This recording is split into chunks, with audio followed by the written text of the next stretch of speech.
আপনারা জানেন বাংলাদেশে ইসলামী ব্যাংক বলেন বা অন্যান্য নন ইসলামী ব্যাংক বলেন, যে সকল সেক্টর এবং অর্থনৈতিক যতগুলো সেক্টর রয়েছে, লেনদেনের কোনো জায়গাটাই সুদ মুক্ত নয়। তো গ্রামে গঞ্জে শহরে কোনো জায়গায় কোনো মানুষ যদি বিপদে পড়েন, করজে হাসানা যে দিবে এরকম ব্যবস্থাপনাও নেই। কেউ করজে হাসানা দিতেও চায় না। একসময় অনেক মানুষ নিরুপায় হয়ে সুদ, অতিরিক্ত চড়া সুদে অর্থ নিতে তারা বাধ্য হয়। এ বিষয়টা নিয়ে সংক্ষিপ্তভাবে আজকের আলোচনা।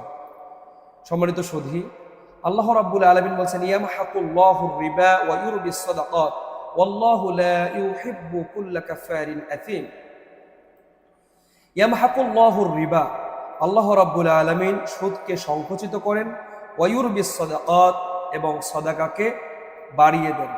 অর্থাৎ দান সাদকার মাধ্যমে আল্লাহ রাব্বুল আলামিন সম্পদকে পবিত্র করেন এবং সম্পদের পরিমাণও বাড়িয়ে দেন।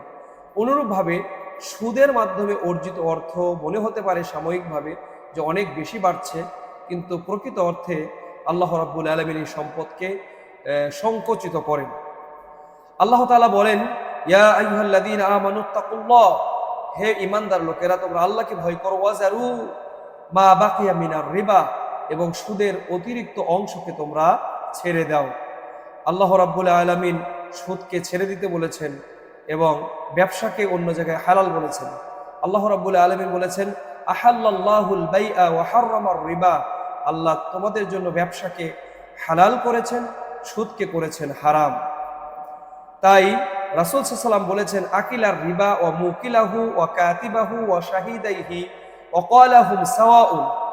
জাবির রাদিয়াল্লাহু আনহু থেকে বর্ণিত, তিনি বলেন, রাসূল সাল্লাল্লাহু আলাইহি ওয়াসাল্লাম বলেছেন, যারা সুদ গ্রহণ করেন, সুদ গ্রহণকারী, প্রদানকারী, সুদের সাক্ষী, লেখক, সকলের প্রতি আল্লাহর রাসূল অভিশাপ করেছেন, আল্লাহ তাদের প্রতি অভিশাপ দিয়েছেন।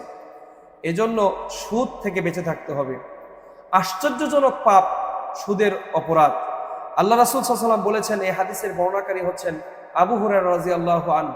তিনি বলেছেন, আর রিবাউ সাবউনা হুবান, সুদের ৭০ ধরনের পাপ আছে।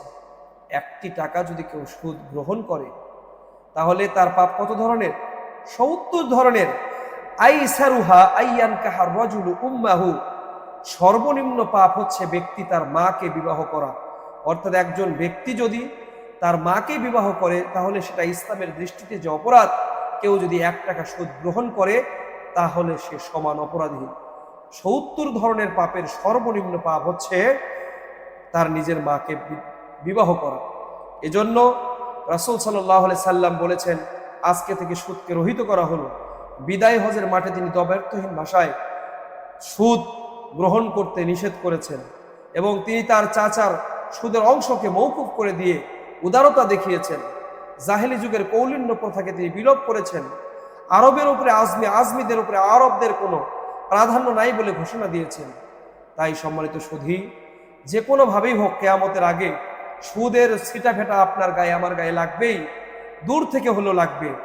এই সময় নিজেকে যদি সুদ মুক্ত রাখতে চাই তাহলে আপনাকে আমাকে অনেক স্বার্থকে পরিহার করতে হবে। আপনি এফডিআর করতে পারবেন না, আপনি ফিক্সড ডিপোজিট করতে পারবেন না, অনেক কিছুই করতে পারবেন না।